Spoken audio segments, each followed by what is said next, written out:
শিবনিবাস অর্থাৎ শিবের নিবাস। এই নামটির সাথে অনেকেই কম বেশি আপনারা পরিচিত। কথাই বলে শিবনিবাস দর্শনে নাকি কাশীর পুণ্য হয়। শিবনিবাস এমন একটি নাম যার নিজের মধ্যেই রয়েছে একটি শান্তির অনুভূতি। শিব মানেই সত্য, শিব মানেই সুন্দর, শিব মানেই ক্ষমতার অধিকারী। আজ আমরা কথা বলতে চলেছি সেই শিবের বাসস্থান নিয়ে, অর্থাৎ শিবনিবাস নিয়ে।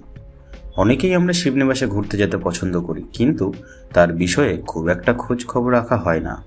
আর সেই অজানা বিষয়গুলি জানতে চ্যানেলটিকে লাইক, কমেন্ট ও শেয়ার করতে ভুলো না। আর এরকম ভিডিও পেতে এই চ্যানেলটিকে সাবস্ক্রাইব করে রাখুন। মহারাজ কৃষ্ণচন্দ্র বারাণসী থেকে ফেরার পর বর্গী আক্রমণের সময় নিজের রাজধানীকে বাঁচাতে কৃষ্ণনগর থেকে সরিয়ে নিয়ে আসেন এই স্থানে। মহাদেবকে খুশি রাখতে নতুন রাজধানীর নামকরণ করেন শিবনিবাস। যদিও বা কিছু ঐতিহাসিকদের কাছে শোনা যায় রাজা কৃষ্ণচন্দ্র তার পুত্র শিবচন্দ্রের নাম অনুসারেই নামকরণ করেন শিবনিবাস। এখানে তিনি নির্মাণ করেছিলেন একটি বিরাট রাজপ্রাসাদ ও 108টি মন্দির, যার মধ্যে বর্তমানে অবশিষ্ট রয়ে গেছে 3টি মন্দির। মন্দিরগুলোর উচ্চতা 60 ফুট। মহারাজের এই প্রতিষ্ঠার পিছনে রয়েছে একটি অজানা কাহিনী। মাঝদিয়ার কাছে ছিল একটি গভীর জঙ্গল, আর সেখানেই মহারাজ উপস্থিত হলেন এক ভয়ঙ্কর ডাকাত নসরত খাঁকে হত্যার উপলক্ষে। এই নসরত খাঁকে হত্যা করে সেই রাতে জঙ্গলেই কাটান তিনি। পরের দিন সকালে যখন চূর্ণী নদীতে মুখ ধুচ্ছিলেন, ঠিক সেই সময় একটি রুই মাছ লাফিয়ে পড়ে তার সামনে। আনুলিয়াবাসী মহারাজের এক আত্মীয়, যার নাম কৃষ্ণরাম, তিনি মহারাজকে পরামর্শ দেন এই স্থান অতি রমণীয়। উপরন্তু রাজভোগ্য সামগ্রী নিজে থেকেই মহারাজের সামনে এসে ধরা দিয়েছে, অতএব এই স্থানে মহারাজ বাস করলে নিশ্চয়ই লাভ হবে। আর তাছাড়াও মহারাজ নিজেও এরকম একটা নিরাপদ জায়গা খুঁজছিলেন। বর্গীর অত্যাচার থেকে বাঁচতে জায়গাটি মনের মতন হওয়ায় কঙ্কন আকারে নদীবেষ্টিত করে স্থানটি নিরাপদ করেন।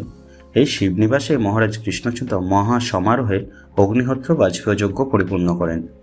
একই উপলক্ষ করে কাশী, কাঞ্চি ইত্যাদি স্থান থেকে বহু গণ্যমান্য পণ্ডিতগণ কৃষ্ণচন্দ্রকে অগ্নিহোত্র বাজপেয়ী আখ্যা প্রদান করেন। সেই সময় শিবনিবাসকে কাশী সমতুল্য বলে জয় জয় করা হতো। মহারাজ দ্বারা নির্মিত মন্দিরগুলি উল্লেখযোগ্য সংযোজনা।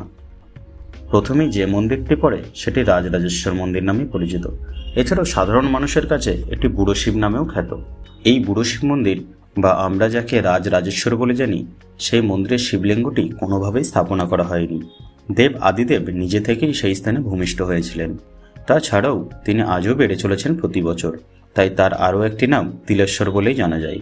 পূর্ব ভারতের দ্বিতীয় বৃহত্তম শিবলিঙ্গ হলো এটি, কিন্তু এই শিবলিঙ্গটি একদিন হয়তো প্রথম বৃহত্তম হয়ে উঠবে।